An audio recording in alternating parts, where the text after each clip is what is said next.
ನಮಸ್ತೆ. Welcome back to my YouTube channel voice of whistle blowers and their problems. ನಿಮಗೆ ಎಲ್ಲರಿಗೂ ಈ ಹಿಂದೆ OTS ಒನ್ ಟೈಮ್ ಸೆಟಲ್ಮೆಂಟಲ್ಲಿ ಬ್ಯಾಂಕ್ ಯಾವ ಥರ ಮೋಸ ಮಾಡ್ತಾಯಿತ್ತು ಅಂತ ಅಂದ್ಬಿಟ್ಟು ಅದ್ರ ಬಗ್ಗೆ ಎಲ್ಲ ವಿವರವಾಗಿ ವಿವರಿಸಿದ್ದೀನಿ.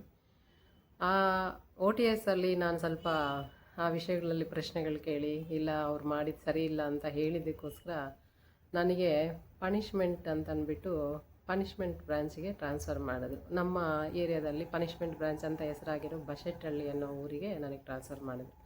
ಈ ಬಶೆಟ್ಟಹಳ್ಳಿ ಗ್ರಾಮ ಬಂದು ಶಿಡ್ಲಘಟ್ಟ ತಾಲೂಕು ಕೋಲಾರ ಡಿಸ್ಟಿಕಲ್ಲಿದೆ. ಶಿಡ್ಲಘಟ್ಟದಿಂದ 18 ಕಿಲೋಮೀಟ್ರ್ ದೂರ ಆಗುತ್ತೆ. ಇಲ್ಲಿ ಏನು ಅನಾನುಕೂಲತೆ ಅಂದರೆ ಜನಗಳಿಂದ ಏನಿಲ್ಲ, ಜನ ತುಂಬ ಮುಗ್ಧ ಜನರು, ತುಂಬ ಒಳ್ಳೆಯ ಜನರು. ಅಲ್ಲಿರೋ ಗ್ರಾಹಕರೆಲ್ಲ ಅಷ್ಟೇ ತುಂಬ ಚೆನ್ನಾಗಿ ಇದು ಮಾಡ್ಕೊಳ್ತಾರೆ. ಆದರೆ ಬ್ರಾಂಚ್ ಪನಿಷ್ಮೆಂಟ್ ಅನ್ನೋದು ಮೇಜರು ಅಲ್ಲಿ ಇನ್ಸ್ಪೆಕ್ಷನ್ ಫೈಲ್ಸ್ ಪೆಂಡಿಂಗ್ ಜಾಸ್ತಿ ಇದ್ದಾವೆ.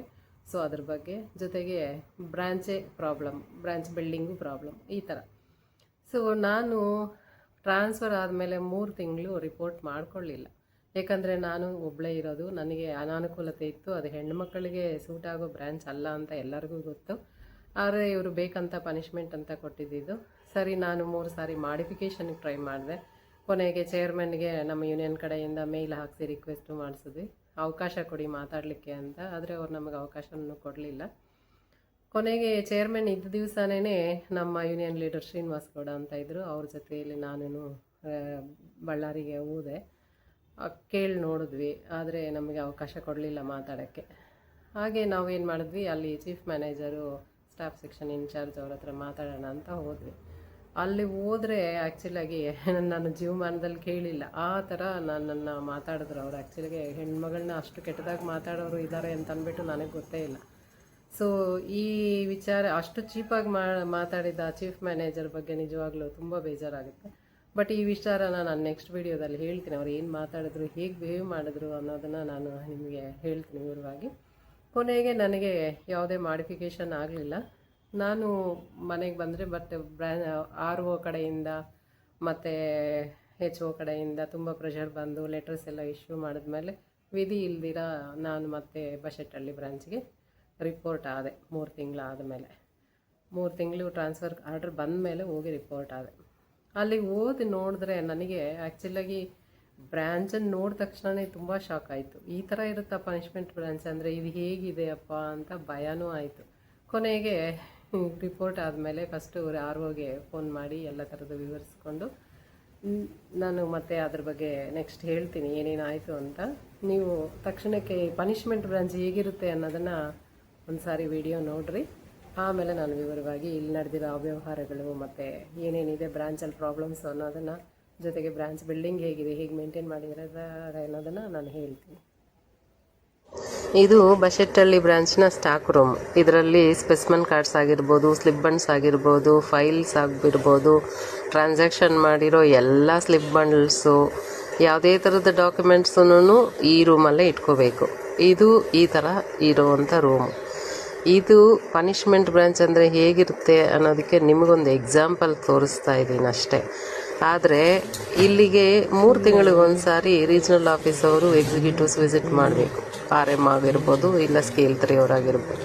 ಆದರೆ ಇಷ್ಟು ವರ್ಷಗಳಿಂದ ಬಂದ RM ಆಗಲಿ ಇವರಾಗಲಿ ಬ್ರ್ಯಾಂಚ್ನ ಒಂದು ಸಾರಿ ಕೂಡ ಹೇಗಿದೆ ಅಂತ ನೋಡಲ್ವಾ, ರಿಪೋರ್ಟ್ ಬರೆಯಲ್ವಾ? ಆ್ಯಕ್ಚುಲಿ ಕಂಪ್ಯೂಟರ್ಸ್ ಇರೋ ಕಡೆ ಸೆಂಟ್ರಲ್ AC ಇರಬೇಕು. ಸದ್ಯ AC ಇಲ್ಲದೆ ಇದ್ದರೆ ಹೋಗಲಿ, ಸರಿಯಾಗಿರೋ ರೂಮ್ಸು ಇಲ್ಲ, ಸರಿಯಾಗಿರೋ ಬಿಲ್ಡಿಂಗ್ ಕೂಡ ಕೊಟ್ಟಿಲ್ಲ ಇಲ್ಲಿ. ಈ ಪ್ರಿಮಿಸೀಸಲ್ಲಿ ಕೂತ್ಕೊಳಕ್ಕೆ ಕೂಡ ಜಾಗ ಇಲ್ಲಪ್ಪ. ಅದನ್ನು ನಿಮಗೆ ತೋರಿಸ್ತಾ ಇಲ್ಲ. ಆದರೆ ಇದು ಬ್ರ್ಯಾಂಚಿನ ಪರಿಸ್ಥಿತಿ. ಇದೇ ಪನಿಷ್ಮೆಂಟ್ ಬ್ರಾಂಚು. ಚೆನ್ನಾಗಿ ನೋಡಿ ಗೆಳೆಯರೆ.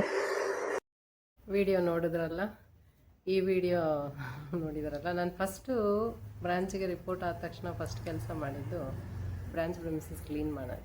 ಆ ಕ್ಲೀನ್ ಮಾಡಬೇಕಂದ್ರೂ ತುಂಬ ಕಷ್ಟ. ಯಾಕಂದರೆ ಅದನ್ನು ಎತ್ತಕ್ಕೂ ಯಾರು ಜನನೂ ಬರಲಿಲ್ಲ. ಈ ಥರನೂ ತುಂಬ ತೊಂದರೆ ಆಯಿತು. ಆದರೆ ROಗೆಲ್ಲ ಇನ್ಫಾರ್ಮ್ ಮಾಡಿ ಏನೇನು ಹೋಗಿದೆ ಅಂತ ಹೇಳಿ ರೆಕಾರ್ಡ್ ಮಾಡಿ ಅವ್ರ ಕಡೆಯಿಂದ 2000 ರೂಪೀಸ್ ಸ್ಯಾಂಕ್ಷನ್ ಮಾಡಿಸ್ಕೊಂಡು, ಮತ್ತು ಎಲ್ಲ ಥರದ್ದು ಫೋಟೋಸ್ ಕೂಡ ಅವ್ರಿಗೆ ಕಳಿಸಿ ಮೇಲಲ್ಲಿ ಈ ಥರ ಇದೆ ಅಂತ ಹೇಳಿ ಆಮೇಲೆ ಕ್ಲೀನ್ ಮಾಡಿ ಪ್ರಿಮಿಸಸ್ನ ನೀಟಾಗಿಟ್ಟಿದ್ದೀವಿ.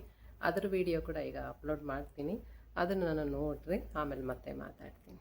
ಸಾರ್ ಹೋಗಿ ಇನ್ಫಾರ್ಮ್ ಮಾಡಿ ಅವರಿಂದ ಪರ್ಮಿಷನ್ ತಗೊಂಡು ರೆಕಾರ್ಡ್ ಮಾಡಿಸಿ ಆಮೇಲೆ ಕ್ಲೀನ್ ಮಾಡಿದ್ವಿ ಎಲ್ಲ ಥರದ್ದು. ಫಸ್ಟ್ ಮಾಡಿದ್ದು ಅಲ್ಲಿ ರಿಪೋರ್ಟ್ ಆದ ತಕ್ಷಣ ಇದನ್ನು ಕ್ಲೀನ್ ಮಾಡಿ ಆದಮೇಲೆ ಅದನ್ನು ಪ್ರೂಫಾಗಿ ಏನೇನು ಹೋಗಿತ್ತು ಅಂತ ಡಾಕ್ಯುಮೆಂಟ್ಸ್ ಎಲ್ಲ ಅವ್ರಿಗೆ ಇನ್ಫಾರ್ಮ್ ಮಾಡಿ ಕ್ಲೀನ್ ಮಾಡಿ ನೀಟಾಗಿ ಜೋಡಿಸಿದ್ದೆ ಫಸ್ಟು ಬಶೆಟ್ಟಳ್ಳಿಯಲ್ಲಿ ಮಾಡಿದ ಕೆಲಸ. ಇದಕ್ಕೆ ಅವ್ರ ಕಡೆಯಿಂದ 2,000 ಸ್ಯಾಂಕ್ಷನ್ ಕೂಡ ಮಾಡಿಸ್ಕೊಂಡು ಪ್ರೂಫಾಗಿ ಇಟ್ಕೊಂಡೆ ನಾನು ಇದನ್ನು ಪ್ರಶ್ನೆ ಕೇಳಿ ಎತ್ತಿದ್ದು ಕೂಡ ನಂದು ಒಂದು ಅವರಿಗೆ ದೊಡ್ಡ ತಪ್ಪು. RBIಗೂ ಕಂಪ್ಲೇಂಟ್ ಮಾಡಿದ್ದೆ ಇದ್ರ ಬಗ್ಗೆ. ನೆಕ್ಸ್ಟು ವಿವರಿಸ್ತೀನಿ RBI ಕಂಪ್ಲೇಂಟ್. ವಿಡಿಯೋ ನೋಡಿದ್ರೆ ಸ್ನೇಹಿತರೆ ಹೇಗಿದೆ ಅಂತ ಬ್ರ್ಯಾಂಚು. ಇದು ಪನಿಷ್ಮೆಂಟ್ ಬ್ರ್ಯಾಂಚು. ಹೀಗಿರುತ್ತೆ, ಯಾವ ಥರ ಮೇಂಟೈನ್ ಮಾಡಿದ್ದಾರೆ ಅಂತ ನೋಡಿರಿ. ಆ್ಯಕ್ಚುಲಾಗಿ ಪ್ರತಿ ವರ್ಷ RBIಗೆ ಬ್ಯಾಂಕ್ಗಳು ಅವ್ರ ಬ್ರ್ಯಾಂಚ್ಗಳು ಹೇಗೆ ಮೇಂಟೈನ್ ಮಾಡ್ತಾ ಇದ್ದಾರೆ ಅಂತ ಎಕ್ಸಾಂಪಲ್ಲು ವೀಡಿಯೋಸ್ ಸಮೇತ ಮಾಡಿ ಅವರಿಗೆ ಕೊಡಬೇಕು. ಆದರೆ ಇಲ್ಲಿ ಯಾವ ಥರದ್ದು ಇಲ್ಲ.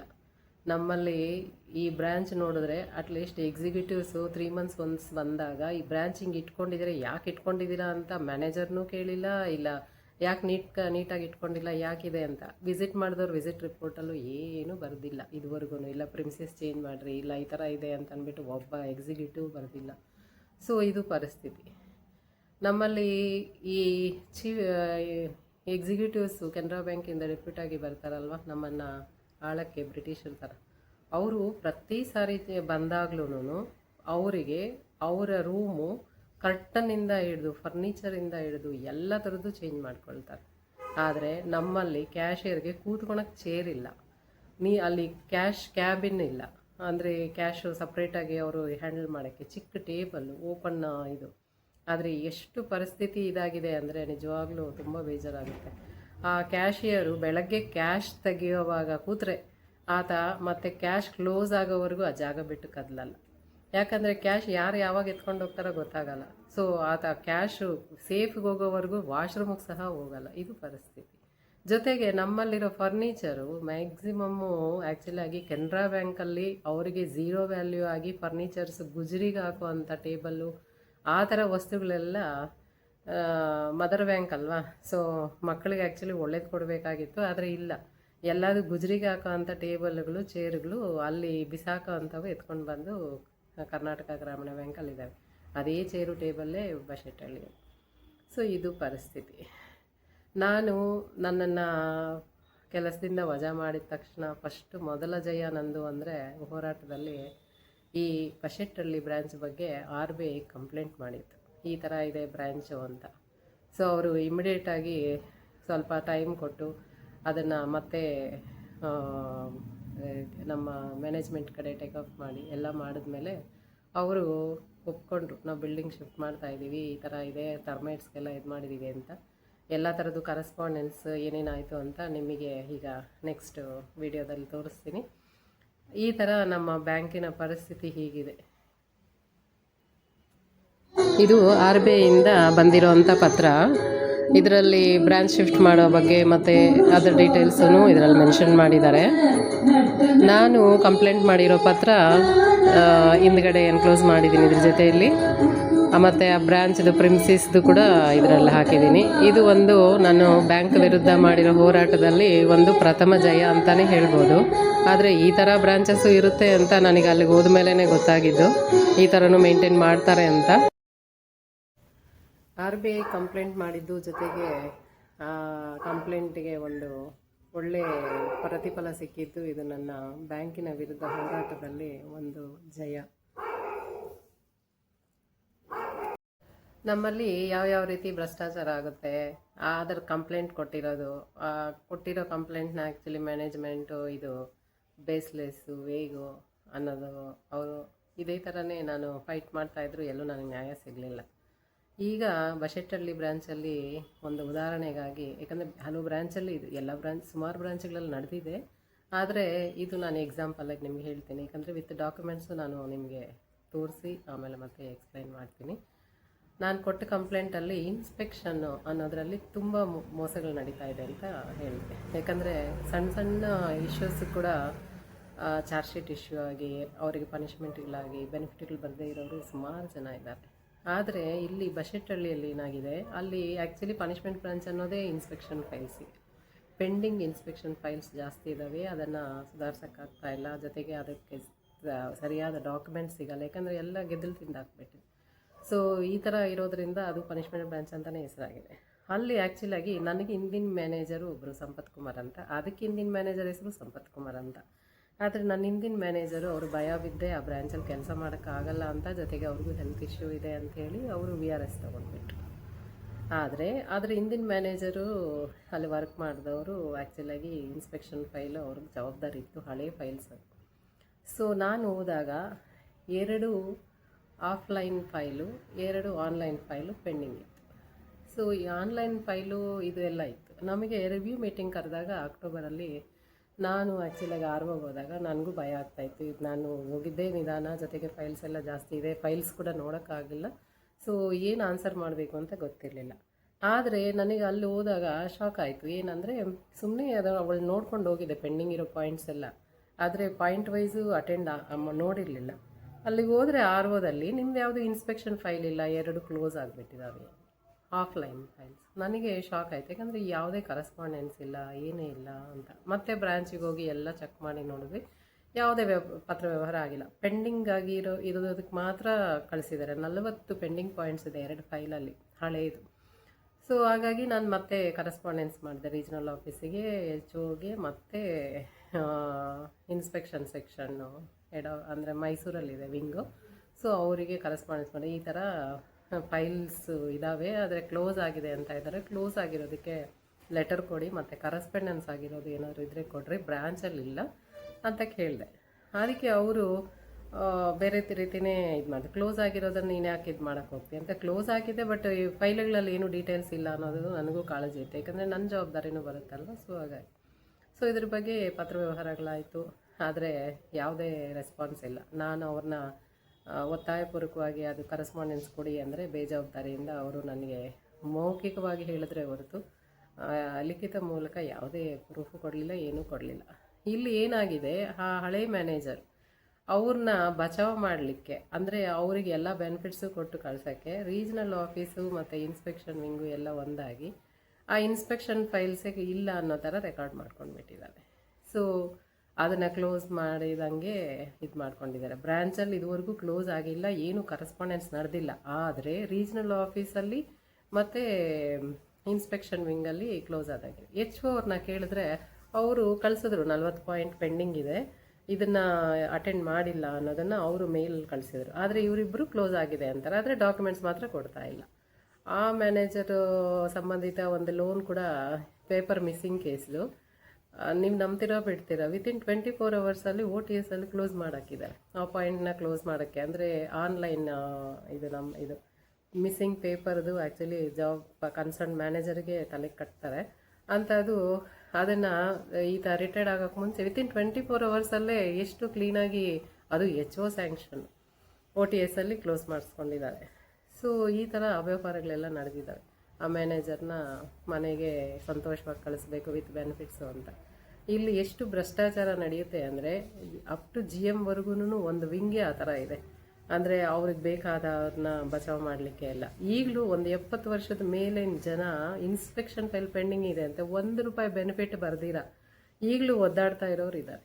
ಇನ್ಸ್ಪೆಕ್ಷನ್ ಫೈಲ್ಸ್ ಪೆಂಡಿಂಗ್ ಇರೋದ್ರಿಂದ ಅವರಿಗೆ ಚಾರ್ಜ್ ಶೀಟ್ ಇಶ್ಯೂ ಮಾಡಿ ಡಿಸ್ಮಿಸ್ ಮಾಡಿ ಅವರಿಗೆ ₹1 ಕೂಡ ಕೊಡ್ದಂಗಿದ್ದಾರೆ. ಈವನ್ ಹಸು ಸಾಲ ಕೊಟ್ಟ ಒಂದು ಇದಿದ್ರೂ ಅಂಥ ಇವುಗಳಿಗೂ ಚಾರ್ಜ್ ಶೀಟ್ಗಳು ಇಶ್ಯೂ ಮಾಡಿ ಎಲ್ಲ ಮಾಡಿದ್ದಾರೆ. ಅಂದರೆ ಎಕ್ಸಾಂಪಲ್ಸ್ ಇದಾವೆ, ಬೇಕಾದ್ರೆ ಹೆಸರು ಹೇಳ್ಬೋದು. ಅವ್ರಿಗೆ ಈಗಲೂ ₹1 ಇನ್ಕ್ಲೂಡಿಂಗ್ ಗ್ರಾಚ್ಯುಟಿ ಸಮೇತ ಪೆನ್ಷನ್ ಸಮೇತ ಯಾವುದೇ ಬೆನಿಫಿಟ್ಟು ಬಂದಿಲ್ಲ. ಆದರೆ ಅವ್ರಿಗೆ ಬೇಕಾದವ್ರಿಗೆ ಇನ್ಸ್ಪೆಕ್ಷನ್ ಫೈಲ್ಸೇ ಎಗರಿಸ್ಬಿಟ್ಟು ಇನ್ಸ್ಪೆಕ್ಷನ್ ಫೈಲ್ಸೇ ಮಾಯ ಮಾಡಿಬಿಟ್ಟೆ ಅವ್ರಿಗೆ ಬೆನಿಫಿಟ್ಸ್ ಕೊಟ್ಟು ಕಳಿಸಿದ್ದಾರೆ. ಇದು ನಮ್ಮ ಬ್ಯಾಂಕಲ್ಲಿ ನಡೀತಾ ಇರೋವಂಥ ವ್ಯವಹಾರಗಳು. ಇನ್ಸ್ಪೆಕ್ಷನ್ ಫೈಲ್ಸ್ದು ವಿಡಿಯೋ, ಅಂದರೆ ಇನ್ಸ್ಪೆಕ್ಷನ್ ಫೈಲ್ಸ್ ಯಾವುದಾದ್ರು ಪೆಂಡಿಂಗ್ ಇತ್ತು, ಏನು ಕರೆಸ್ಪಾಂಡೆನ್ಸ್ ಆಯಿತು ಅನ್ನೋದನ್ನು ಈ ಕೆಳಗೆ ಈಗ ಅಟ್ಯಾಚ್ ಮಾಡೋ ವಿಡಿಯೋದಲ್ಲಿ ನೋಡಿರಿ. ಅದು ನೋಡಾದಮೇಲೆ ಮತ್ತೆ ಮಾತಾಡ್ತೀನಿ. ಈ ಮೇಲು ನಾನು ಬ್ರ್ಯಾಂಚಿಂದ ಕಳಿಸಿರೋದು. ಇದಕ್ಕೆ ರಿಪ್ಲೈ ಬಂದಿರೋದನ್ನು ಇದ್ರ ಜೊತೆಗೇ ಇದೆ. ಜೊತೆಗೆ ಪೆಂಡಿಂಗ್ ಪಾಯಿಂಟ್ಸ್ ಇರೋದನ್ನು ಇದನ್ನೇ ಎನ್ಕ್ಲೋಸ್ ಮಾಡಿದ್ದೀನಿ. ಈ ಯಾವುದು 40 ಪಾಯಿಂಟ್ಸು ಯಾರೂ ಇದನ್ನು ಮಾಡಿಲ್ಲ. 3 ತಿಂಗಳು ಮ್ಯಾನೇಜರ್ ಇರಲ್ಲ. ಆದರೆ ಹಳೆ ಮ್ಯಾನೇಜರು VRS ತೊಗೊಳಕ್ಕೆ ಮುಂಚೆ ಅದನ್ನು ಅಟೆಂಡ್ ಮಾಡಿಲ್ಲ. ಹೊಸ ಮ್ಯಾನೇಜರ್ ನಾನು ರಿಪೋರ್ಟ್ ಆದಮೇಲೂ ಅದನ್ನು ಅಟೆಂಡ್ ಮಾಡಿಲ್ಲ. ಆದರೆ ಆ 3 ತಿಂಗಳ ಮಧ್ಯದಲ್ಲಿ ರೀಜ್ನಲ್ ಆಫೀಸು ಈ ಫೈಲ್ಸ್ ಡಿಕ್ಲೇರ್ ಅಂತ ಇದೆ. ಇದ್ರದ್ದು ಕರೆಸ್ಪಾಂಡೆನ್ಸ್ ಆಗಲಿ ಬೇರೆ ಇನ್ನೇನೇ ವ್ಯವಹಾರಗಳಾಗಲಿ ಇಲ್ಲ ಕ್ಲೋಸ್ ಆಗಿರೋದಕ್ಕೆ ದಾಖಲೆ ಆಗಲಿ ಇರೋದಿಲ್ಲ. ಹಾಗಾಗಿ ನಾನು ಅದನ್ನು ಪ್ರಶ್ನೆ ಮಾಡಿದಾಗ ಅದಕ್ಕೆ ಸರಿಯಾಗಿ ಉತ್ತರನೂ ಸಿಗಲಿಲ್ಲ. ಜೊತೆಗೆ ನಿನ್ನ ಕೆಲಸ ನೀನು ನೋಡು, ಅದ್ರ ಬಗ್ಗೆ ಕೇಳೋ ಇದಿಲ್ಲ, ಕ್ಲೋಸ್ ಆಗಿದ್ದರೆ ನಿನಗೇನು ಕ್ಲೋಸ್ ಆಗಿದೆ ಅಲ್ಲ ಅನ್ನೋ ಥರನೇ ಮಾತಾಡಿದ್ರೆ ಹೊರತು ಅದಕ್ಕೆ ಯಾವುದೇ ಥರದ ರಿಪ್ಲೈ ಕೊಡಲಿಲ್ಲ. ಇದು ಒಂದು ಭ್ರಷ್ಟಾಚಾರದ್ದು ಒಂದು ಬಶೆಟ್ಟಹಳ್ಳಿ ಬ್ರ್ಯಾಂಚಲ್ಲಿ ನಾನು 3 ತಿಂಗಳು ಹೋಗಿರಲಿಲ್ಲ ಟ್ರಾನ್ಸ್ಫರ್ ಆದಮೇಲೆ. ಅದಕ್ಕೂ ಮುಂಚೆ ಅಲ್ಲಿನ ಮ್ಯಾನೇಜರ್ VRS ತೊಗೊಂಡಿರೋದು ನಿಮ್ಗೆ ಈಗಾಗಲೇ ಹೇಳಿದ್ದೀನಿ. ಅದಕ್ಕೂ ಹಿಂದಿನ ಮ್ಯಾನೇಜರ್ಗೆ NOC ಬೇಕಾಗಿತ್ತು. NOC ಅಂದರೆ ನೋ ಅಬ್ಜೆಕ್ಷನ್ ಸರ್ಟಿಫಿಕೇಟ್ ಅಂತ ಅಂದ್ಬಿಟ್ಟು ಯಾರು ರಿಟೈರ್ಡ್ ಆದ್ರೂ ಅವ್ರು ಕೆಲಸ ಮಾಡಿರೋ ಬ್ರಾಂಚ್ಗಳಲ್ಲಿ ಏನಾದರೂ ಪೆಂಡಿಂಗ್ ಇದಾವಾ, ಇಲ್ಲ ಅವ್ರ ಕಡೆಯಿಂದ ಏನಾದರೂ ಬ್ಯಾಂಕಿಗೆ ಪ್ರಾಬ್ಲಮ್ ಆಗಿದೆಯಾ, ಈ ಥರ ಎಲ್ಲ ಡೀಟೇಲ್ಸ್ ಕೇಳ್ತಾರೆ. ಸೊ ಅಲ್ಲಿ ಏನೂ ಇಲ್ಲ ಅಂದರೆ ರಿಪೋರ್ಟ್ ಕಳಿಸೋದ್ರ ಮೇಲೆ ಮಾತ್ರ ಅವ್ರನ್ನ ರಿಟೈರ್ಮೆಂಟ್ ಮಾಡೋಕ್ಕೆ ಅಸಾಧ್ಯ. ಆದರೆ ಇಲ್ಲಿ ಈತನ ಅದೇ ಇನ್ಸ್ಪೆಕ್ಷನ್ ಫೈಲು ಬಚಾವ್ ಮಾಡಿ ರಿಟೈರ್ಡ್ಗೆ ಅನುಕೂಲ ಮಾಡಿಕೊಟ್ಟಂಥ ಮ್ಯಾನೇಜರ್ಗೆ NOC ಹಳೆ ಮ್ಯಾನೇಜರ್ ಅಂದರೆ VRS ತೊಗೊಂಡ ಮ್ಯಾನೇಜರು ಸೈನ್ ಹಾಕಿಲ್ಲ. ಎಕ್ಸಿಸ್ಟಿಂಗ್ ಮ್ಯಾನೇಜರ್ ನಾನು ರಿಪೋರ್ಟ್ ಆದಮೇಲೂ ಕೂಡ ನಾನು ಸೈನ್ ಮಾಡಿಲ್ಲ. ಆದರೆ ಅಲ್ಲಿರೋ ಸ್ಟಾಫು ಸೈನ್ ಮಾಡಿಲ್ಲ. ಇದು ಕೂಡ ಫೋರ್ಜರಿ ಮಾಡ್ಕೊಂಡಿದ್ದಾರೆ, ಅಂದರೆ NOC ಕೂಡ.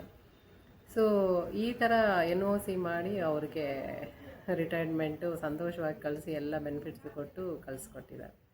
ಇದು ಬಶೆಟ್ಟಹಳ್ಳಿದ ವ್ಯವಹಾರಗಳ ಬಗ್ಗೆ ಹೇಳಿರೋ ಡೀಟೇಲ್ಸ್. ಮತ್ತು ಈ ಬ್ರಾಂಚಲ್ಲಿ ಇನ್ನೊಂದು ಏನಂದರೆ ಸಬ್ಸಿಡಿ ಅಮೌಂಟು ಸುಮಾರು ಅಮೌಂಟ್ ಅಕೌಂಟಲ್ಲಿದೆ, ಹಾಗೇ ಇದೆ, ಸಸ್ಪೆನ್ಸಲ್ಲೇ ಇದೆ. ಆದರೆ ಯಾರ್ದು ಎಷ್ಟು ಅಮೌಂಟು ಏನು ಯಾವಾಗ ಬಂದಿದೆ ಅನ್ನೋದು ಡೀಟೇಲ್ಸ್ ಆಗಲಿ ಆ ಪತ್ರಗಳಾಗಲಿ ಯಾವುದೇ ಆಗಲಿ ಒಂದು ಡಾಕ್ಯುಮೆಂಟ್ ಎವಿಡೆನ್ಸ್ ಇಲ್ಲ. ಈ ರಾಜೀವ್ ಗಾಂಧಿ ಹಸು ಸಾಲಗಳದ್ದಾದರೆ ಸುಮಾರು ಸಬ್ಸಿಡಿ ಇದೆ, ಪಾಪ 10,000 ಬರೋದು. ಆ ಜನಗಳಿಗೆ ಹಸು ಸಾಲ ತೊಗೊಂಡಿರೋ 50,000, 1 ಲಕ್ಷ, 1.5 ಲಕ್ಷ ತನಕ ಕೂಡ ಹೋಗಿರೋ ಕೇಸುಗಳಿದ್ದಾವೆ. ಆದರೆ ಅವ್ರ ಸಬ್ಸಿಡಿ ಅಮೌಂಟ್ 10,000 ಅವ್ರಿಗೆ ಬಂದಿದೆಯಾ ಇಲ್ಲ ಅಂತ ನೋಡೋಕ್ಕೂ ಡಾಕ್ಯುಮೆಂಟ್ಸ್ ಇಲ್ಲ. ಇಲ್ಲಿ ಡಾಕ್ಯುಮೆಂಟ್ಸ್ ಪೂರ್ತಿ ನಾಶ ಆಗಿದೆ ಬಿಲ್ಡಿಂಗಲ್ಲಿ. ಮತ್ತು ಯಾವುದೇ ಎವಿಡೆನ್ಸ್ಗಳಿಲ್ಲ.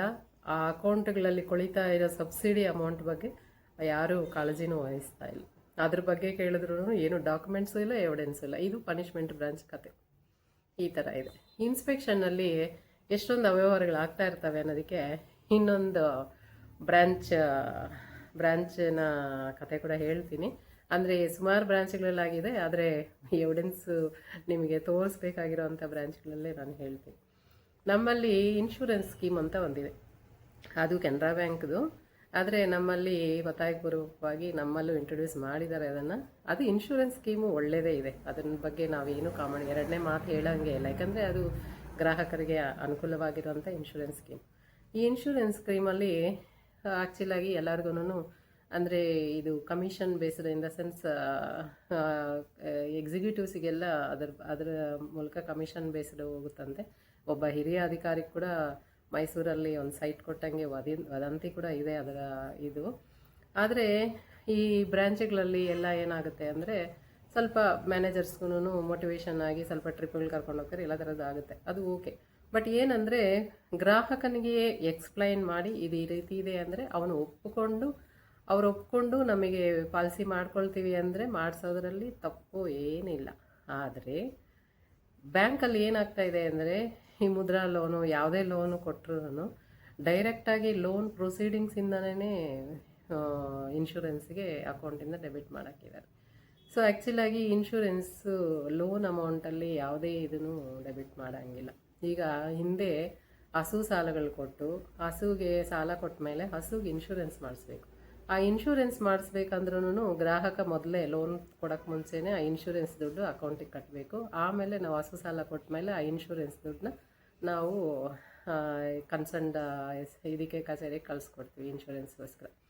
ಆದರೆ ಇಲ್ಲಿ ಏನಾಗಿದೆ, ಮುದ್ರಾ ಲೋನುಗಳು ಕೊಡೋದು ಅದರಲ್ಲೇ ಡೈರೆಕ್ಟಾಗಿ ಇನ್ಶೂರೆನ್ಸ್ ಸ್ಕೀಮ್ಗೆ ಡೆಬಿಟ್ ಮಾಡಿರೋದು ಸುಮಾರು ಇದ್ದಾರೆ.